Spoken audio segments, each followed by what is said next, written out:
et t'élever au rang de reine, au rang de reine, au rang de reine. Je vais t'élever au rang de reine, au rang de reine, au rang de reine. Coucou, bienvenue à tous sur ma chaîne. Je sais, ça fait super longtemps.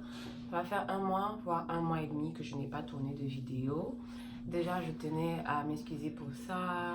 J'étais malade, enfin, je suis convalescente. Donc, je recommence à peine à reprendre des couleurs.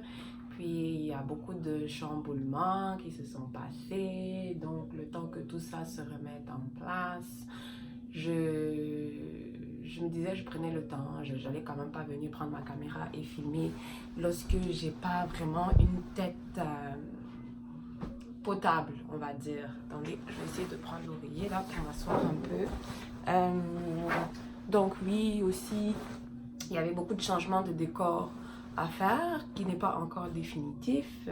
Donc je suis en train de me réaménager un petit coin pour filmer, pour que ça fasse beaucoup plus YouTube et puis tout ça. Donc au moment où vous allez voir la vidéo, nous sommes probablement le 25 donc je souhaite de joyeuses fêtes à tous et à toutes ici sur ma chaîne. Je ne sais pas si j'aurai l'occasion de tourner une autre vidéo pour qu'elle se publie le 31 décembre, voire le 1er janvier. Donc je vous souhaite bonne année par anticipation. On se retrouve en 2019. Donc la vidéo aujourd'hui, je voulais parler, je trouve que j'ai fait le tour des vidéos sur le Canada et que je n'ai pas encore eu l'occasion de voir le sujet que je vais aborder aujourd'hui, à savoir la dépression. La dépression, la déprime au Canada. C'est quelque chose qu'on ne vous dit pas assez, c'est quelque chose qu'en fait tu vis une fois que tu es sur place. Et les gens ne sont pas préparés, mais il y a beaucoup qui arrivent ici, qui font des burn-out, qui arrivent ici, qui font des dépressions, des dépressions qui sont causées par plusieurs sujets de la vie, hein. Ça peut être des déceptions, ça peut être que vous ne trouvez pas le travail, des fois c'est que c'est le climat qui joue, des fois c'est que l'intégration ne se passe pas bien, mais je ne pense pas qu'il y ait un immigré qui soit arrivé au Canada et qui n'ait pas... Certains font des dépressions sévères, hein, ça se termine vraiment genre, tu prends même des pilules pour tout ça, mais je trouve que c'est un sujet qui n'a pas été du tout déjà touché dans les vidéos que je regarde ou des affaires que je regarde. Donc ce que je voulais dire à ceux qui vont regarder la vidéo, c'est que c'est un fait qu'il va falloir intégrer dans votre tête lorsque vous allez arriver au Canada. Dites-vous qu'à un moment donné dans votre vie, des fois vous pouvez arriver, votre intégration se passe bien, puis c'est au fil de quelques années plus tard que vous allez avoir ce truc-là. Comme il y a des moments où tu restes comme ça, tu as juste envie de pleurer, tu as juste envie de te tuer, tu as juste envie de te jeter sous un pont, sous un train, sous le métro. Comme tu sais pas vraiment c'est quoi le problème, mais on a tous vécu ce moment-là. Moi, je l'ai vécu. J'ai vécu ce moment-là. Je dirais que c'est des moments comme ça. C'est des moments comme ça. Tu peux aller très bien sur une longue période. Tu te sens déprimé alors que tu as tout. Tu es en santé, tu manges, tu as un travail, tu as des amis. Mais tu te sens pas bien en fait. Donc le Canada a ceci de particulier que je ne sais pas qu'est-ce qui se passe ici. Mais on a tous ces moments-là. Ce que je voulais vous dire pour ceux qui passent par là ou qui vont passer par là, c'est qu'il ne faut pas rester seul. Il ne faut absolument pas rester seul pendant ces moments-là. Quand ça ne va pas, rapprochez-vous. Pour ceux qui vont se faire des amis ou qui ont des amis ici ou qui ont de la famille, c'est vraiment important. Parce que le fait d'être toute seule, tout seul dans un pays, tu n'as pas quelqu'un chez qui tu peux aller poser ta tête, ne serait-ce que pour épancher comment tu te sens dans le cœur, parce que des fois ton père, ta mère ne peut pas arriver comme ça sur un coup de tête. Donc ce que je dis, c'est qu'il ne faut pas rester seul à ces moments-là. Et on n'en parle pas beaucoup dans le sens que on ne nous met pas assez en contact avec des structures comme les psychologues ou les psychiatres.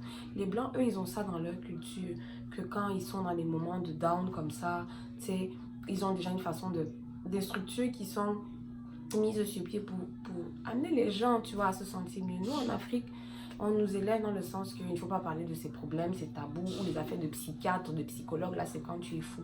Alors que à la base, on est des êtres humains, on a des émotions, on a des moments où ça ne va pas.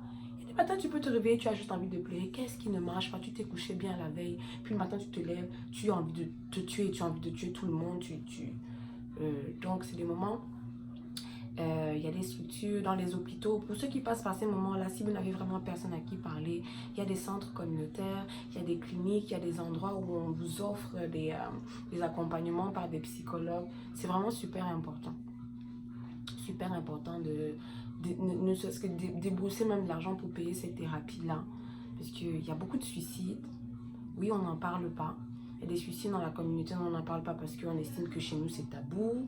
Il y en a qui font des dépressions parce que tu arrives à l'école, tu es intimidé.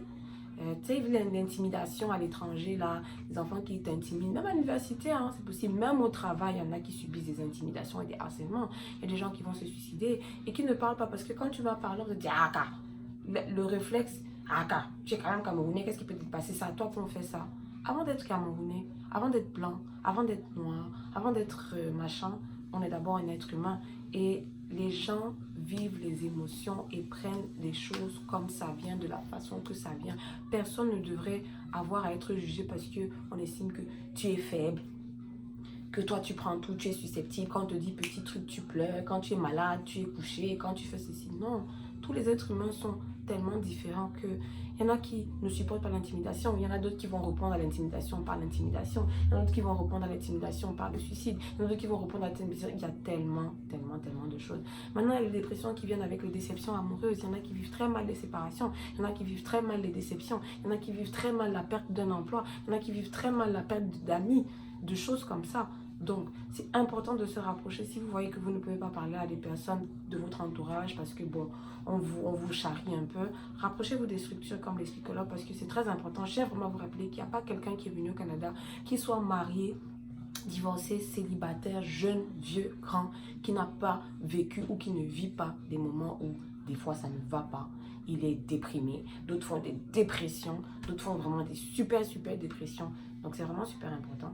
Je n'allais pas rester longue sur ce sujet parce que je vais faire une autre vidéo pour parler d'autres choses. Mais ça c'était un point que j'estimais qu'on n'en parle pas beaucoup. Et j'aimerais, s'il y en a qui me suivent, qui sont au Canada, qui vivent, qui passent par ces moments, si recueillir des témoignages ou voir ce que certains ont fait pour se sortir de là. Des fois ça aide. Donc n'hésitez pas à me laisser en commentaire ce que vous pensez pour la vidéo. Je vous embrasse.